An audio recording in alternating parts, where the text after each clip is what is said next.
আপনার জন্য, আপনার আব্বা আম্মার জন্য এক আল্লাহর কাছে দোয়া করছি একটা উদ্দেশ্যে, জানি আপনার এই আইডি থেকে, আপনার এই টিকটক আইডি থেকে, ফেসবুক আইডি থেকে, ইউটিউব আইডি থেকে কালেমার দাওয়াত, জান্নাত জাহান্নামের দাওয়াত ছাড়া লাইক কমেন্ট শেয়ার মাখলুক কোন দুনিয়ামুখী কোন দাওয়াত আপনি জানি না।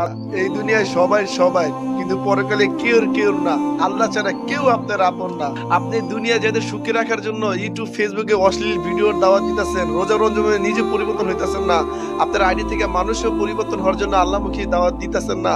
কাল হাসরের ময়দানে এই সময়ের জন্য আফসোস করতে করতে এই ডাইনা তার বাবা চাবে খেয়ে ফেলবেন ভাই। আফসোস করে তখন কোনো লাভ হবে না। যদি আফসোস করতে হয় এখন আফসোস করেন, আপনার সময়টা অনেক দামি, আল্লাহ খুশি হইব। এই দুনিয়ায় ভাই ভাইয়ের উপর করতে পারে, মা তার সন্তানের উপর করতে পারে, বাবা তার সন্তানের উপর করতে পারে, সন্তান মা বাবার উপর করতে পারে, কিন্তু আল্লাহর ইজ্জতের কসম রোজা থেকে বলতেছি ভাই, কাল হাসর ময়দানে কেউ কার উপর করতে পারবে না আল্লাহ ছাড়া, আল্লাহ রাসূল ছাড়া। আপনারা কেন এই লাইক কমেন্টের দাওয়াত দেন? কেন আপনার আইডি থেকে রোজার উসিলা করে এখনো পরিবর্তন হইতেছেন না? এখনো বহু দাঁড়ি থেকে গান বাজনার দাওয়াত দিতেছেন। আপনাদের কি আল্লাহ খুদার ভয় নাই? আপনাদের কে বুঝাইবে? কে বুঝাইবে? আপনারা কেন পরিবর্তন হইতেছেন না?